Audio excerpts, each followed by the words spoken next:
তুমি আমাকে মুক্তি দিলে কন্যা। মা, তিনু সব সময় আমার সাথে এমন করে। এখনই আমার চোখের সামনে থেকে বেরিয়ে যা। আয় মা আয়, আমরা তোর জন্যই অপেক্ষা করছি। বোলপুর গ্রামে যে ছোট্ট কুড়ে ঘরটা, সেখানে বাস করে এক মা আর তার দুই মেয়ে তিনু ও মিনু। মিনু এই বাড়ির সৎ মেয়ে, এ কারণে অবহেলার অত্যাচার তাকেই বেশি সহ্য করতে হয়। মিনু, এই মিনু, কোথায় গেলি রে হতভাগী? মা, আমি খুবই অসুস্থ, ঘরে ঘুমাচ্ছিলাম। ও, কাজের কথা বলতে গেলেই অমনি তুমি অসুস্থ, তাই না? বিশ্বাস করো মা, আমি সত্যি অসুস্থ। মনে হচ্ছে আমার জ্বর এসেছে, কোনো কিছু ভালো লাগছে না, আর আমার খুব ক্ষুধা পেয়েছে। গত রাতে তো আমি কোনো খাবার খাইনি। ও, কাজের বেলা নেই, শুধু খাই আর খাই। এসব বাজে বকা বন্ধ করে তাড়াতাড়ি কাজে লেগে পড়, বাড়িতে অনেক কাজ পড়ে আছে।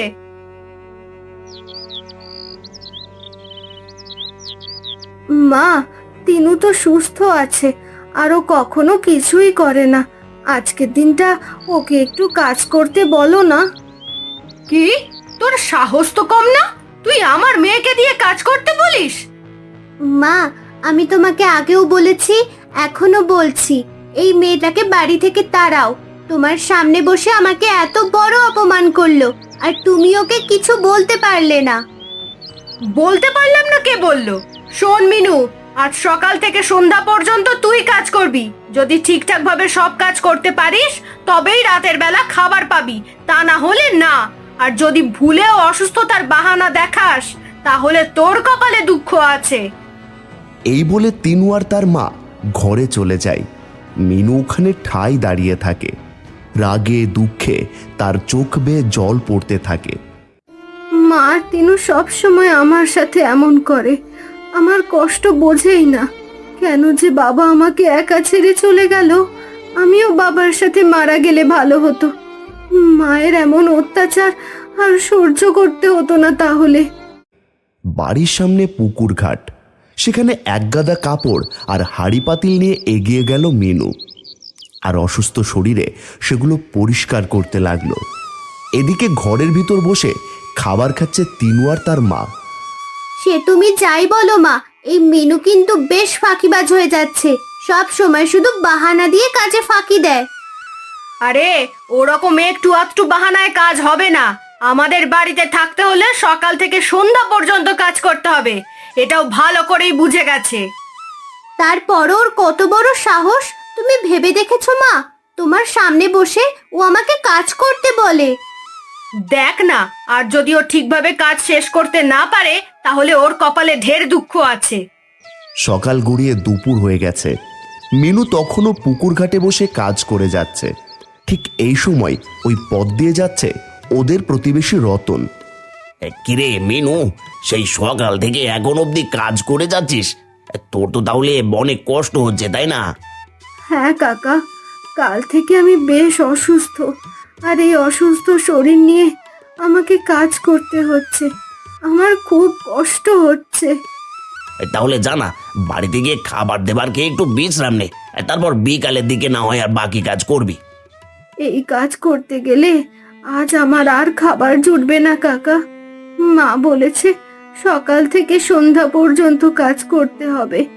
যদি কাজ ভালো হয় তাহলে রাতে খাবার দেবে। হায় রে, তোর ভাগ্যটা সত্যি খারাপ রে মিনু। ঠিক আছে, আমি তাহলে যাই, আমার আবার একটু তাড়া আছে। এই বলে রতন চলে যায়। দুপুর গড়িয়ে বিকেল, এরপর বিকেল গড়িয়ে সন্ধ্যা হয়। মিনু সব কাজ সেরে বাড়িতে ফিরে আসে। মা, আমি সব কাজ শেষ করে এসেছি, আমার খুব ক্ষুধা পেয়েছে, আমাকে কিছু খাবার দাও। ইস, আমরা দুজনে তো খাবার খেয়ে ফেলেছি, তোর জন্য রাখতে একদমই মনে নেই। কিন্তু মা, তুমি তো বলেছিলে রাতের বেলা আমাকে খাবার দেবে। কি আর করব বল, ভুলে গিয়েছিলাম। তার উপর আমাদের দুজনের এত ক্ষুধা লেগেছে যে সব খাবার খেয়ে ফেলেছি। এখন আমি কি করব মা? আমার তো মনে হচ্ছে ক্ষুধায় প্রাণটা বের হয়ে যাবে। তুই একটা কাজ কর মিনু, 2 গ্লাস জল খেয়ে ঘুমিয়ে পড়, দেখবি তখন আর ক্ষুধা পাবে না। মিনু আর কি করবে, 2 গ্লাস জল খেয়ে মায়ের কথা মতো শুয়ে পড়ে। সারাদিনের ক্লান্তিতে সে খুব তাড়াতাড়ি ঘুমিয়ে পড়ে, আর ঘুমের ভেতরে সে স্বপ্ন দেখে এক রাজকুমার বোতলে বন্দি হয়ে আছে, আর সে মিনুর কাছে সাহায্য চাইছে। ঠিক তখনই মিনুর ঘুম ভেঙে যায়। হে আমি কি দেখলাম? এ তো স্বপ্ন না, এ মনে হচ্ছে বাস্তব। এক রাজকুমার বোতল বন্দি হয়ে আমার সাহায্য চাইছে। মাকে ডাক দিতে হবে, সবাইকে বলতে হবে। মিনু তাড়াতাড়ি পাশের ঘরে গিয়ে ওর মার তিনুকে ঘুম থেকে ডেকে তোলে।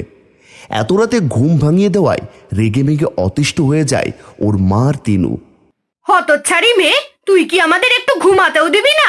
এই মাঝরাতে কাঁচা ঘুমটাও ভাঙিয়ে দিলি। মা, আমি স্বপ্নে দেখেছি এক রাজকুমার বোতল বন্দি হয়ে আছে, সে আমার কাছে সাহায্য চাইছে, কিন্তু আমার মনে হচ্ছে এটা স্বপ্ন নয়, এটা বাস্তব। মা, এই মেয়েটা পাগল হয়ে গেছে, এই মাঝরাতে যত সব আবোল তাবোল কথা বলতে শুরু করেছে।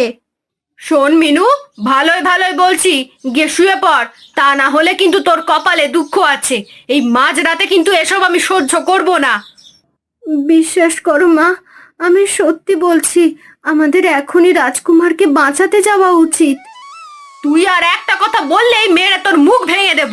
যত সব আপদ এসে জুটেছে আমার ঘরে, এখনই আমার চোখের সামনে থেকে বেরিয়ে যা। মিনু আর কোনো কথা না বলে ঘর থেকে বেরিয়ে গেল। ওর কথা কেউই শুনছে না। মনের দুঃখে হাঁটতে হাঁটতে গ্রাম ছাড়িয়ে একটা বনের ভিতর ঢুকলো। আমার কথা কেউ শুনলো না, কেউ রাজকুমারকে বাঁচাতে এগিয়ে আসলো না, কিন্তু আমি এখন ওই রাজকুমারকে কোথায় পাবো? ঠিক এমন সময় মিনু দেখতে পেল সামনে একটা গাছের নিচে বেশ বড় একটা বোতল, আর তার পাশে বসে আছে এক তান্ত্রিক। আয় মা আয়, আমরা তোর জন্যই অপেক্ষা করছি। আজ তোর জন্যই রাজকুমার কত বছর ধরে অপেক্ষা করে আছে। আমি স্বপ্নে দেখেছি এক রাজকুমার বোতলে বন্দি হয়ে আছে, আর আমার কাছে সাহায্য চাইছে। তোকে আমি স্বপ্ন দেখিয়েছি মা, এই সেই বোতলবন্দি রাজকুমার। তোর হাতের ছোঁয়ায় ওই রাজকুমার মুক্তি পাবে। এই বলে তান্ত্রিক বোতলটি মিনুর হাতে দেয়, আর মিনুর হাতে বোতলটা নেওয়ার সাথে সাথে রাজকুমার বোতল থেকে বেরিয়ে আসে।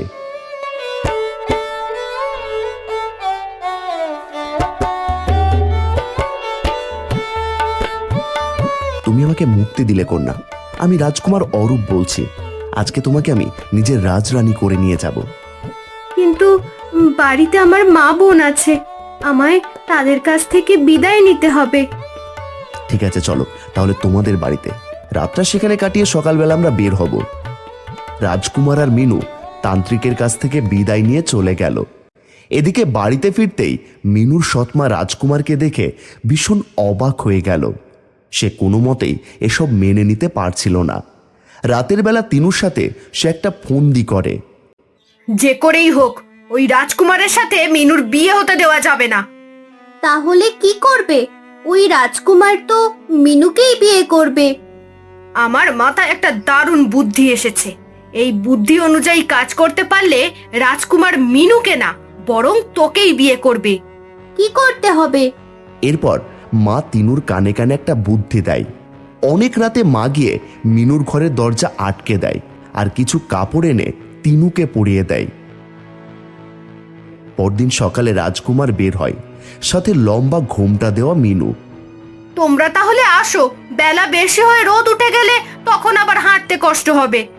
ঠিক তখন লম্বা ঘোমটা সরিয়ে তার ভেতর থেকে মিনু বেরিয়ে এলো। তাকে দেখে রীতিমতো চমকে উঠল তার মা। এ কি মিনু, তুই এখানে? কিন্তু এখানে তো তিনুর থাকার কথা ছিল, তিনু কোথায়? আপনি আমার সাথে ছলনা করতে চেয়েছিলেন, আমাকে ঠকিয়ে মিনুর জায়গায় তিনুকে পাঠাতে চেয়েছিলেন, কিন্তু আমার ভেতরের শক্তি সম্পর্কে আপনার ধারণা নেই। সেই শক্তিতে তিনু বোতলবন্দি হয়ে গেছে, আর মিনু আবার আগের মতো আমার পাশে চলে এসেছে। হায় হায়, হে আমি কি করে ফেললাম? মিনুর ক্ষতি করতে গিয়ে আমি আমার মেয়েটার সর্বনাশ করে ফেললাম। হ্যাঁ, এখন কি হবে? আমি আমার মেয়েকে বোতল থেকে কিভাবে মুক্ত করব? আমি অন্যের ক্ষতি করতে গিয়ে অনেক বছর বোতল বন্দী হয়ে কাটিয়েছি। শেষে এই মিনুর হাতের ছোঁয়ায় আমার মুক্তি হয়েছে। তিনুকেও এমন অপেক্ষা করতে হবে যতদিন না পর্যন্ত একজন ভালো মানুষ ওকে স্পর্শ করে। এই বলে মিনুকে নিয়ে রাজকুমার চলে গেল আর নিজের কৃতকর্মের শাস্তি হিসাবে মাটিতে আছাড় খেয়ে কাঁদতে লাগলো ওর মা।